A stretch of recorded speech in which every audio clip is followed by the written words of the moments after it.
여러분은 하나님의 소리를 어떻게 들으십니까? 하나님의 소리. 신의 소리를 어떻게 들으십니까? 유명한 신정통주의 신학자 칼 바르트라고 하는 사람은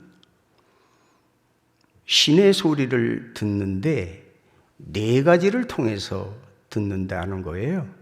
네 가지를 통해서. 하나는 뭐냐 하면 여러분, 신이라고 하는 존재가 우리 눈에 보이면 됩니까? 안 됩니까? 신이 인간의 눈에 보이면 돼요? 안 돼요? 예? 안 돼요. 신이라고 하는 존재는 인간의 눈에 보이면 안 되는 겁니다. 그런데 우리 오늘 예배를 드리잖아요. 예배라는 게 예의예자에다가 절배자입니다. 안 그렇습니까?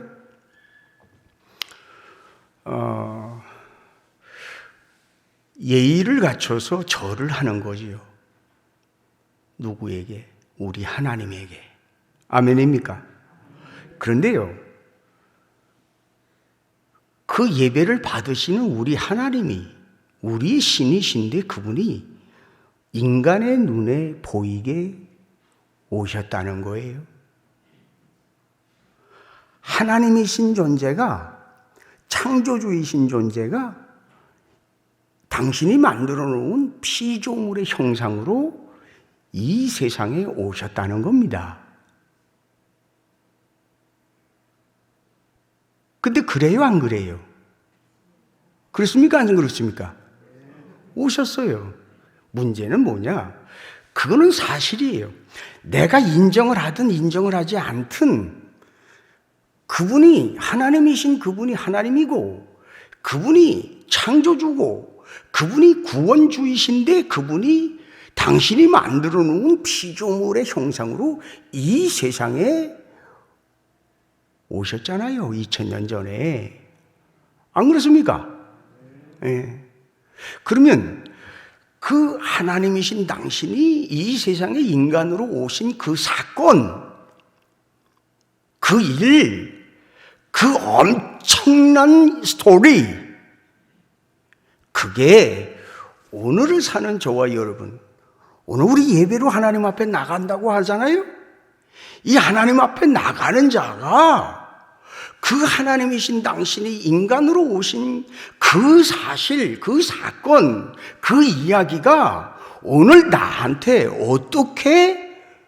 어떤 소리로 와닿느냐. 그 사건 속에서 그 사건 자체를 통해서 우리는 하나님의 소리를 들을 줄 알아야 하나님의 소리를 듣는다라는 거죠. 아멘입니까? 예. 그게 하나입니다. 또 하나는 뭐냐면 그렇게 오셨어요. 인간으로 오셨다고요. 오셨다고. 오신 당신이 뭐 하셨어요? 뭐 하셨습니까? 지난번에 고난주간이었고 이번에 부활주일 지났어요. 우리 인간의 죄를 다 짊어지고 뭐 하셨어요? 십자가에서 물 한 방울, 피 한 방울 남기지 않고 다 쏟으시면서 생명까지 내어주셔서 우리의 죄를 다 용서하셨단 말입니다. 아멘입니까? 그래 당신께서 돌아가실 때 맨 마지막에 하신 말씀이 뭐라고 그랬어요? 다 이루었다. 인간의 원초적인 그 질문의 문제, 구원의 문제, 영생의 문제, 이 문제에 대한 인간의 그 죄, 문제가 가장 큰 걸림돌이었는데 이 문제를 다 속량해 주셨단 말입니다. 십자가에서. 아멘입니까? 그 예수께서 지신 그 십자가, 2000년 전에 그 지신 십자가, 예수 그리스도의 그 죽으신 죽음, 이게 역사적인 사실인데 그게 객관적인 사실인데 오늘을 사는 나에게 주관적으로 어떻게 와 닿느냐, 어떻게 받아들이느냐, 그건 별개거든요. 거듭난 사람들은 그걸 알아요. 거듭난 사람들은 그걸 믿어요. 아멘입니까? 우리는 그리스도인들은 그걸 안다고요, 믿는다고요, 고백한다고요. 그래서 그분을 찬양한다고요. 아멘? 신의 소리를 들으니까, 하나님의 소리를 들으니까 그 사건을 통해서 오늘을 사는 내가 영적인 소리가 들려줘야 된다는 거예요. 할렐루야. 여러분, 이런 생각들 하면서 살아야 돼요. 하루 24시간 중에서 적어도 이런 문제에 대해서 좀 생각을 하고 좀 떠올리고 좀 거기에 대한 감동이 있고 거기에 대한 흥분이 있고 그래서 기쁨이 있고 감사의 고백이 있고, 아멘입니까? 이런 생각하고 사시나요? 이런 소리를 듣고 사시냐 말이에요. 이런 게 없었다면 부도난 거예요. 거짓말이에요. 설교 오래 하면 안 되죠. 아직 본문에 안 들어갔습니다. 그 다음에 또 하나는 어떻게 되냐. 설교를 자꾸 조금만 하고 그래가지고요. 여기 장목사님은 안 그러시는데 사람들이 자꾸 그래요. 저보고 설교가 길다고서. 사실 교회에서 1시간 이상 합니다. 그래. 여기 올 때도 그 집사람도 그래요. 설교 제발 짧게 하라고. 서론하지 말고 본론으로 바로 들어가서 딱 그렇게 끝나라고. 근데 그게 잘 안 돼요. 그런데 어쨌든 또 하나님의 소리를 어떻게 듣냐? 성경을 읽어 내려가면서 하나님의 소리를 듣는다는 거예요. 아멘입니까? 프란츠 카프카라는 사람이 있습니다. 그 사람이 그 자기의 친구가 있는데 오스카 폴락이라고 하는 사람이 있거든요. 그 카프카라고 하는 사람은 저 체코에 가니까 제가 이 사람의 책을 안 읽었었어요. 근데 한 3년 전에 체코에 갔다가 그 카프카의 거기를 들렸다가 와서 그 사람이 쓴 책들을 다 사서 한번 읽어봤어요. 거기에서 여러분 시중에 서점에 가면 박웅년이라는 사람이 있습니다. 그 사람이 쓴 책은 도끼다라는 제목의 책 혹시 읽어보신 분 계시나요? 읽어보신 분 계시나요? 책은 도끼다. 그 읽어볼 만한 책이거든요. 난 그 사람의 책을 딱 들으면서 왜 책은 도끼다라고 썼을까 제목을. 사실은 굉장히 궁금했어요. 근데 나중에 이 카프카의 책을 읽다 보니까 답이 나왔어요. 이 사람이 왜 책은 도끼다라고 그랬는지. 그 카프카가 자기 친구 오스카 폴락이라고 하는 사람한테 편지를 한 장 씁니다. 근데 이런 글을 썼어요. 책이란 우리 내면에 존재하는 얼어붙은 바다를 깨는 도끼이어야만 해 라고 썼어요. 내면에 존재하는 얼어붙은 바다, 이거를 깨는 도끼, 이게 책이라는 거죠. 책은 적어도 그래야 된다는 거예요.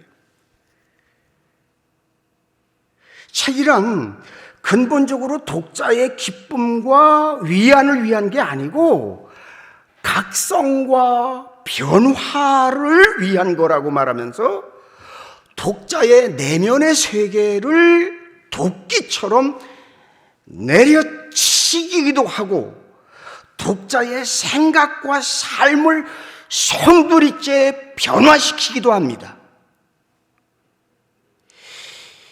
인간의 저작이 이처럼 큰 영향력을 가지고 있다면 전능하신 하나님의 감동으로 기록된 성경의 영향력은 더 말할 필요가 없잖아요. 할렐루야. 안 그렇습니까? 인간의 영혼에 영향을 끼치는 능력은 성경의 궁극적인 저자이신 하나님께서 비롯된 겁니다. 성경은 단지 인간의 어떤 경험이나 지혜를 담고 있는 책이 아닙니다. 하나님의 구원에 관한 진리를 담고 있는 책이거든요. 아멘입니까? 이 속에서 신의 소리가 들린다는 거예요. 바르트는 그렇게 얘기했어요. 네 번째로, 설교를 통해서 하나님의 소리를 듣는다는 거예요. 설교를 통해서. 설교가 뭡니까? 설교가 뭡니까? 오늘 우리가 지금 창세기 21장을 읽었습니다. 성경 우리가 읽었잖아요. 이 본문은, 성경은 신의 소리입니다. 로고스라고 합니다. 이것을 인간의 말로 풀어놓는 게 설교입니다. 이 설교라고 하는 것은 이 신의 말씀을 토대로 해서, 하나님의 말씀을 토대로 해서, 로고스를 토대로 해서 하나님이 지금 우리 상황에, 우리 각자의 삶 속에 뭐라고 말씀하고 있는지를 다시 한번 말씀해 주시는 거예요. 풀어서. 이게 설교예요. 아멘입니까?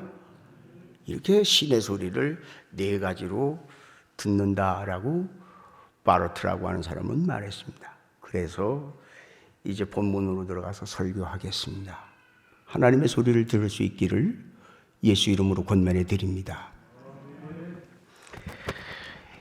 인생이라고 하는 보물을 찾아서 여기저기 헤매고 있는 나그네 같은 인생의 모습을 여기 하나님의 말씀의 책인 성경, 그 가운데서 창세기, 이 창세기의 거울에 비친 하갈이라고 하는 사람을 통해서 보게 됩니다. 하갈이라고 하는 여자는요,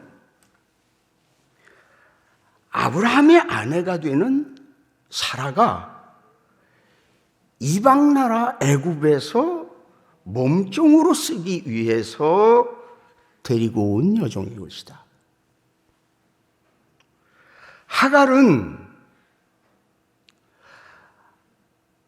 아브라함에게 대를 잇게 하려고 하는 그의 여주인 사라의 계획에 따라서 이스마엘이라고 하는 아들을 낳게 됩니다. 그러나 뒤늦게 사라를 통하여 낳은 아들 이삭을 이복형, 그러니까 배다른 형이죠, 그 이복형인 이스마엘이 괴롭히는 것을 알게 된 사라가 남편인 아브라함에게 요청을 해서 하갈과 그의 아들 이스마엘을 추방을 시키고 말았습니다. 어느 날 아침 하갈, 이 하갈이라는 이름의 뜻이 뭔 줄 압니까? 도망이라는 뜻이에요. 도망. 이 이름도 잘 져야 돼요. 하갈. 이 하갈하고 이스마엘, 이 이스마엘이라는 이름의 뜻이 뭔 줄 아십니까? 하나님이 들으신다는 뜻입니다. 엄마는 도망이에요. 아들은 하나님이 들으신다는 이름이에요. 완전히 비교되지요. 어쨌든 어느 날 아침 이 하갈하고 이스마엘, 엄마와 아들은 아브라함의 집에서 추방당해서 떡과 물을 담은 가죽 부대만을 메고 방랑자가 돼서 정처 없이 떠났습니다. 하갈의 가죽 부대는 짐승, 주로 이제 그 양이나 염소가 되겠는데요. 그 양이나 염소의 머리하고 네 발을 자릅니다. 자르고 난 뒤에 칼을 사용하지 않고 껍데기를 그냥 손으로 벗기는 거죠. 이렇게. 그럼 하나의 포대가 되는 거죠. 마대자람 그렇게 자루가 되는 거죠. 그렇게 가죽을 벗겨서 그걸 불에다가 끓이고 그다음에 소금에다가 절이고 그런 뒤에 햇볕에 말려가지고 만든 운반 용기입니다. 오늘 본문에 3번 언급된 하갈의 가죽 부대, 3번이나 나옵니다. 하갈의 가죽 부대라는 말이. 이 하갈의 가죽 부대를 우리 인생의 영적인 상황에 비추어 생각해 보려고 합니다. 하갈의 가죽 부대는요, 어떤 것이었을까? 하갈의 가죽 부대가. 우선은 오늘 본문 14절은 이렇게 말합니다. 아브라함이 아침에 일찍이 일어나 떡과 물 한 가죽 부대를 가져다가 하갈의 어깨에 메워 주고 그 아이를 데리고 가게 하니 하갈이 나가서 브엘세바 광야에서 방황하더라. 아브라함이 아침이 일찍 일어나서 떡과 물 한 가죽 부대를 취해서 하갈의 어깨에 메어 준 것이다 라고 했어요. 근데 이 하갈의 어깨에 메워준 이 한 가죽 부대의 물, 이거는 뭐예요? 그들의 유일한 생존할 수 있는 생계의 수단입니다. 하갈과 이스마엘을 위해서 아브라함이 정성껏 준비해 준 것이었습니다. 하갈의 어깨에 메워진 그 가죽 부대는 그 하갈이라고 하는 이 여자, 그 여자의 멍에가 될 수도 있지만 멍에이면서도 뭐예요? 한편으로 보면 이게 소망의 멍에이기도 했어요. 생존을 위해서, 살아남기 위해서. 안 그렇습니까? 양면을 다 가지고 있는 거예요. 그 하갈이 가죽 부대를 메고 자식을 데리고 광야길을 헤매는 그 광경에서 우리는 인생의 적나라한 모습을 보게 됩니다.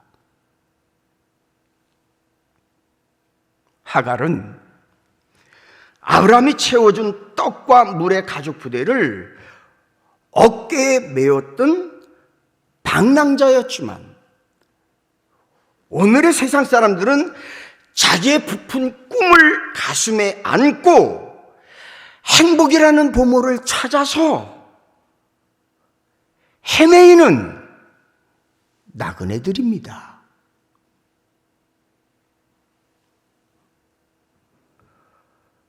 (14절) 하반절에 그런 말씀이 있잖아요. 하갈이 나가서 브엘세바 들에서 방황하더니 그래요. 하갈이 14절 끝부분에 그러잖아요. 하갈이 나가서 브엘세바 들에서 방황하더라. 여기 나오네요. 근데 여러분 잘 보세요. 그 브엘세바요. 그 브엘세바는 헤브론에서 서남쪽으로 한 28마일 정도 되는 곳이 있거든요. 그 정도 떨어진 곳입니다. 매우 건조한 땅입니다. 근데요, 이 브엘세바가 어떤 곳입니까? 여기가 어떤 곳입니까? 브엘세바라는 말 뜻은 7 우물이라는 뜻이에요. 우물이 7개 있다는 뜻이에요. 브엘세바라는 뜻이.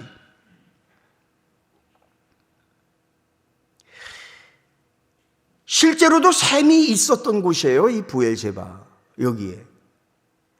하갈이 브엘세바의 들에서 방황을 했어요. 근데 방황했던 이유는 그곳에 우물이 없었기 때문이 아니고 자기 주변에 샘물이 있었음에도 불구하고 발견하지 못했기 때문에 그렇게 방황했던 거지요. 영국의 유명한 설교가였던 스폴전 목사님이 이런 말씀을 하셨습니다. 영적인 소경의 불행에 대해서 이렇게 얘기해요. 영적 소경? 그래서 불쌍한 사람? 그 사람은 어떤 존재냐? 마치 눈을 볼 수 없는 사람이 풍성한 식품 창고에 들어가서도 굶어 죽는 것과 같은 것이다 라고 얘기를 했어요. 우리나라 속담에도 그런 비슷한 얘기 있지 않아요? 애 없고 애 찾는다, 그런 말 있잖아요. 들어보셨어요? 맞아요. 그렇듯이 이 하갈은 7 우물의 곳에서 우물을 찾아 방황했습니다. 이런 하갈의 모습을 넓게 보면 세상에 이미 복음의 빛이 이르렀으되 빛을 찾지 못하고 어둠에 방황하고 있는 세상 사람의 모습이기도 하고요. 좁게 보면 교회 속의 불신자의 모습입니다.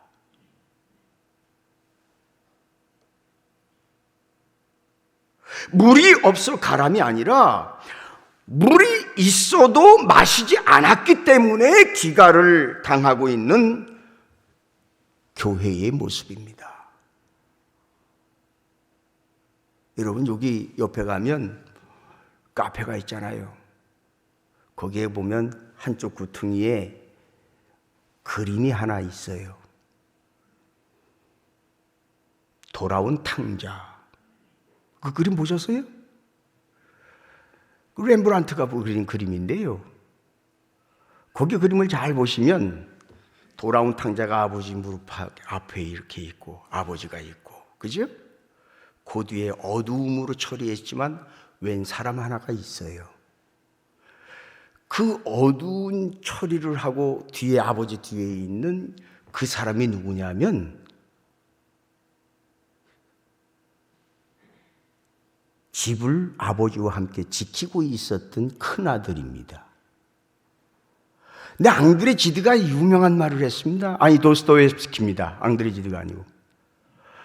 여러분, 오해하지 말고 들으십시오. 돌아온 탕자와 아버지와 함께 있었던 그 아들은 누구냐? 돌아온 탕자는 회심해서 아버지가 그리워서 아버지한테로 온 사람이라고 본다면, 아버지와 함께 있으면서 아버지에게 돌아온 아들에게 그렇게 환대해주고 있는 그 아버지가 정말 밉고 싫고 불만으로 가득 차서 극도로 표현의 절제를 하고 있는 그 아들, 그 아들이 누구냐? 기존의 교회에 있는 성도라는 거예요. 도스토옙스키는 그렇게 말했어요. 그러니까 여러분 기억하셔야 됩니다. 여러분 다 그렇다는 게 아니라 정말 영적으로 냉정해져야 됩니다. 진실해져야 됩니다. 이런 글, 이런 그림 하나 볼 때마다 우리의 영성을 점검해 봐야 된단 말이에요. 아멘입니까? 내가 과연 내 영성이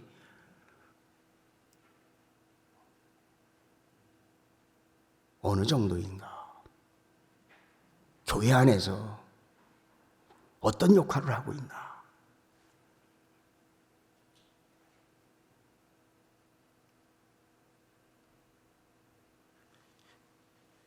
성경을 들고 성경을 믿지 못하는 사람, 교회를 출입하면서도 구원의 확신과 기쁨이 없는 사람, 그런 사람들이 바로 그 브에세바 7 우물이 있는 그곳에서 우물을 찾아서 방황하던 여인이고, 샘물 곁에서 목말라 방송대곡하던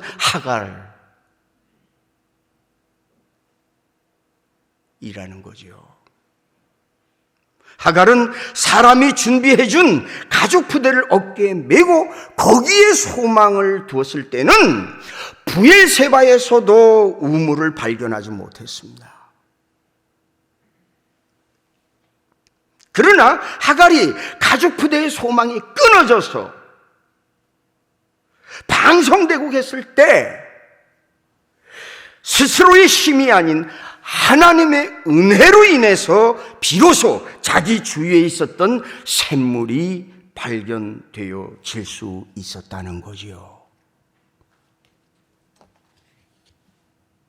하갈의 가죽 부대는 사람이 준비한 겁니다. 그것은 인생의 세상적 소망을 의미하는 것입니다. 그런데 그게 바닥이 났어요. 가죽 부대가. 그게. 오늘 본문 15절에 가죽 부대에 물이 떨어진지라. 가죽 부대에 물이 다 했다라고 하는 거죠. 사람이 준비한 것에 대하여 민감한 반응이 나타났습니다. 그때 이스마엘은 약 15살 정도 되었을 거라고 보거든요. 광야에서 목이 말라 죽을 지경이 되니까 그 가련한 자식을 떨기나무 그늘에 두었습니다. 그리고 살 한바탕이라고 나오는데 화살을 이렇게 여기서 시위를 당겨가지고 딱 놔서 시위를 떠난 화살이 가서 떨어질 만한 곳, 대략 한 200m, 250m 이렇게 보거든요. 그 거리, 그쯤 떨어져서 마주 바라보면서 방성대곡의 눈물의 울음을 터뜨리고 말았습니다. 사막의 여행길에서 가죽 부대에 물이 떨어져 목 놓아 울부짖는 사람이 어찌 그날의 하갈 뿐이었겠습니까? 오늘의 우리들도 체면이나 위신 때문에 통곡하지 못하고 참고 있을 뿐이지, 이 자리에도 바닥난 가죽 부대를 안고 하갈처럼 방성대곡해야 할 분들이 계실 줄 압니다. 우리 인생은 언젠가 바닥 나고야 말 시한부적 가죽 부대를 메고 가는 존재들입니다.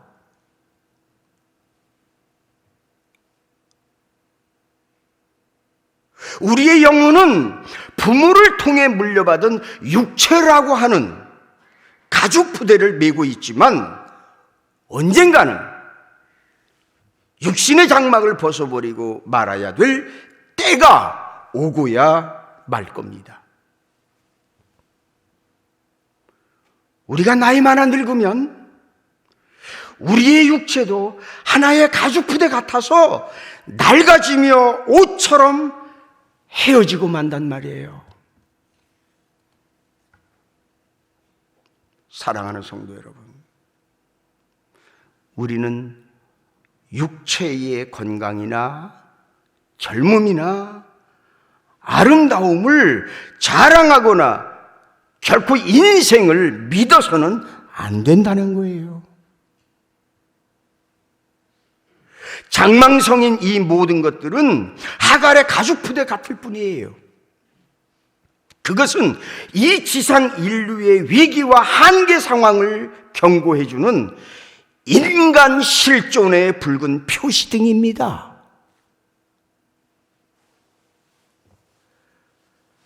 자식과 함께 쫓겨난 광야에서 방황하던 여인 하갈, 그녀에게 있어서의 바닥난 가죽 부대는 하갈의 위기를 알려주는 신호탄과도 같은 거예요. 하갈이 방성되고 했을 때 하나님께서는 이스마엘의 소리를 들으셨다라고 했습니다.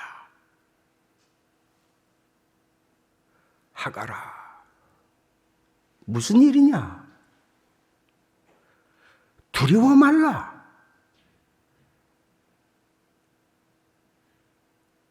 할렐루야. 하가라, 무슨 일이냐? 두려워 말라. 그 주어진 상황 앞에서 어찌할 바를 몰라서 울고 있을 때 하나님이 그 울음을 들으셨다는 거지요. 그 주님께서는 하갈도로 이스마엘을 일으켜 돌보아 주라고 하셨습니다. 그리고 이스마엘도 큰 민족을 이루게 하시겠다는 축복을 약속해 주신 거죠. 이처럼 하나님의 축복은 성도의 고난 속에 피는 꽃입니다. 하갈의 여행 그 길에서 가죽 부대가 바닥나는 그 고난이 왜 하갈에게 닥쳐왔을까? 여기에는 분명히 하나님의 섭리가 있었던 겁니다. 섭리. 하갈이 방성되고 했기 때문에 마지못해 하나님이 축복하시고 만 게 아니에요. 그런 거 아니에요. 하나님이 축복하시기 위해 인간의 수단으로 준비한 가죽 부대를 다 써버리고 없애버리고 난 뒤에, 그래서 비워버리고 난 뒤에 울게 만들으신 거예요. 방성되고 가게 하신 거예요. 그것은 마치 요셉이 애굽으로 팔려갔기 때문에 우연의 일치로 애굽의 총리 대신이 되어진 게 아니고, 하나님께서 자기 백성의 구원을 위해서 애굽의 총리 대신이 되게 하려고 애굽으로 팔려가게 하신 것과 같은 원리라 이 말입니다. 달리죠? 달라요. 오늘날 이 고달픈 인생의 여행길에서 신앙이나 사업이나 명예나 가정이나 건강이나 물질에 바닥난 가죽 부대를 안고 허덕이며 울부짖는 하갈이 이곳에 계시지 않습니까?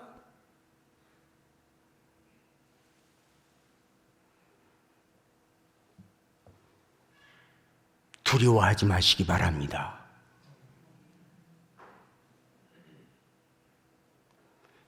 여러분은 고난의 오솔길을 지나 은총의 진입로에 이미 들어섰기 때문에 그런 말씀을 드릴 수 있는 겁니다.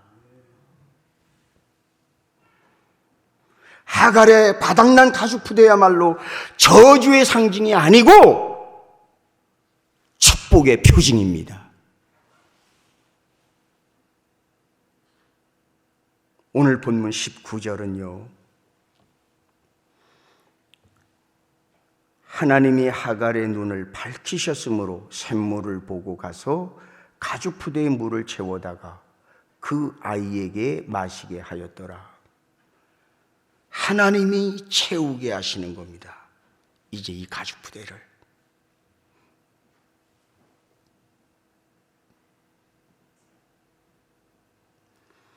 하나님이 하갈의 눈을 밝히시고 샘물을 보고 가서 가죽 부대에 물을 채우다가 그 아이에게 마시웠다. 하갈의 소원이 이루어졌습니다. 이스마엘에게 물을 마시우게 한 것은 전적으로 하나님의 은혜였습니다. 하나님이 눈을 밝히심에 샘물이 보여지게 되는 거지요. 하나님은 하갈에게 부분을 주신 게 아니라 전부를 주신 거예요.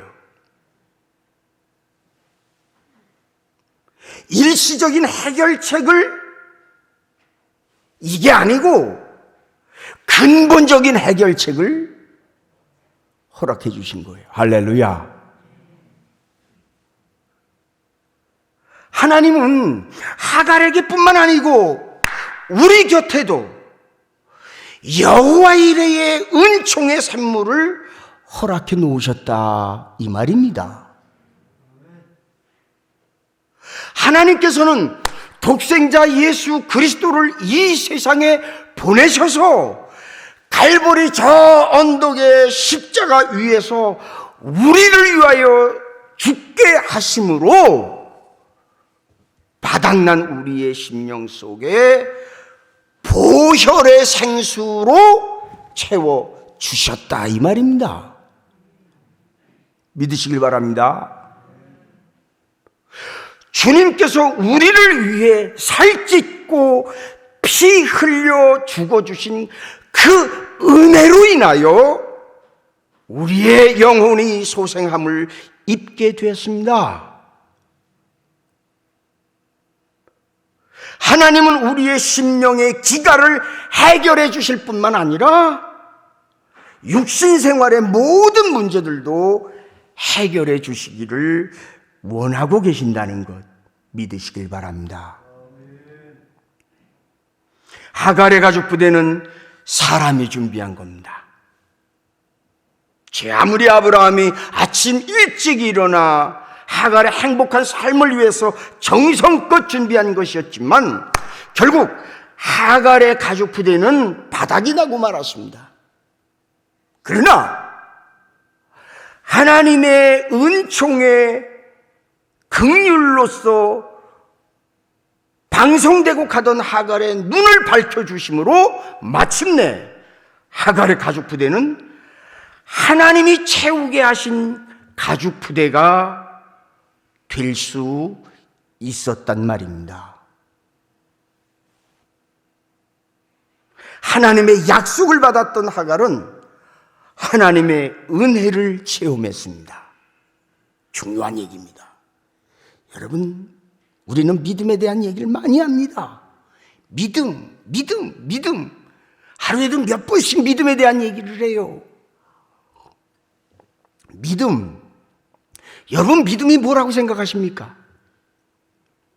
믿음이 뭐라고 생각하십니까? 믿음이 뭐죠? 예? 믿음이 뭡니까? 예? 어떤 분은 이렇게 말씀하세요. 믿음은 바라는 것들의 실상. 그건 히브리서에 나오는 말씀이잖아요. 그죠? 맞아요. 그거야말로 로고스입니다. 그거야말로 신의 소리예요. 그런데 이거를 믿음이라는 말을 우리 언어로 좀 표현해 보자는 거예요. 주어 동사를 써서 하나의 문장으로 만들어 좀 보자는 거예요. 믿음이 뭐냐? 저는 이렇게 정의를 합니다. 믿음이란, 따라해 보세요. 믿음이란 하나님을 느끼는 것이다. 느끼는 거예요, 하나님을. 믿음이란 하나님을 경험하는 것이다. 따라해 보세요. 믿음이란 하나님을 경험하는 것이다. 그거예요. 하나님을 느끼고 하나님을 경험하는 것, 이게 믿음이에요. 오늘 하갈은 이 대목에서 하나님을 경험하는 거예요.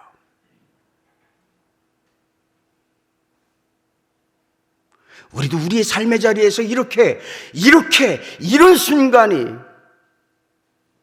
이런 경험이, 이런 깨달음이, 이런 은총의 확인이 늘 있어야 될 줄로 믿습니다. 그래야 뭐 진짜 예수쟁이지. 맨날 할렐루야 아멘만 하면 예수쟁인가요? 그러면서 위선 덩어리들이 얼마나 많은데요. 여기에는 안 계시지만 우린 그렇게 살지 말자고요. 아멘입니까? 진짜 빼기가 되자고요. 하나님을 이렇게 정면에서 만나고 경험하고 그 경험된 하나님, 느낀 하나님, 고백될 만한 하나님, 그 하나님을 이야기하면서 선포하면서 나가자고요. 할렐루야. 여러분,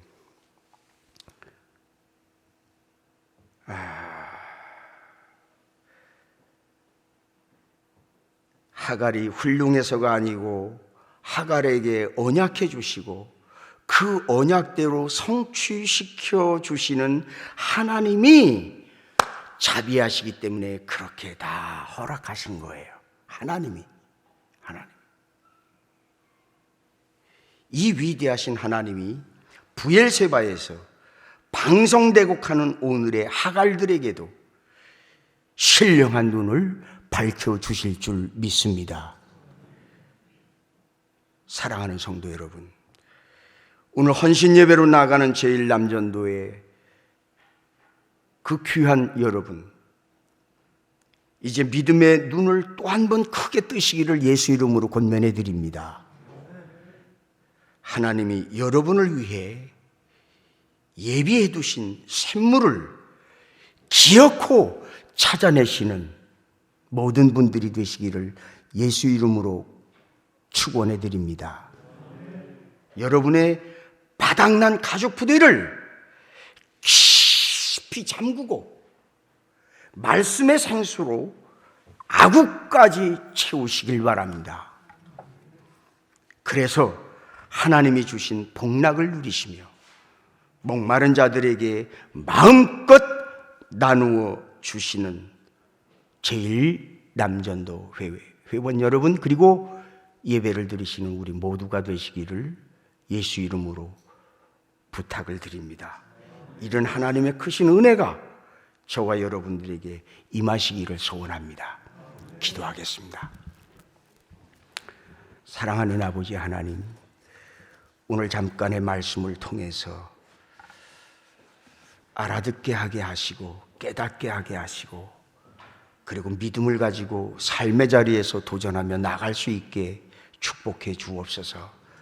그래서 살아계신 하나님을 삶의 자리에서 경험하고 그 하나님의 은총을 맛보아 아는 우리 모두가 될 수 있도록 복날이워 주시옵소서. 그 은혜를 경험한 사람들, 하나님의 이름으로 무엇이든 감당할 수 있을 줄 압니다. 무엇이든 해야 할 일이 생각나게 될 줄 압니다. 주님 도와주옵소서. 그리고 저들을 축복해 주셔서 그 부르심에 주저없이 쏜살같이 달려가는 열정적 그리스도인들이 다 되도록 복날이워 주시옵소서. 우리 주 예수 그리스도의 이름으로 기도드리옵나이다. 아멘.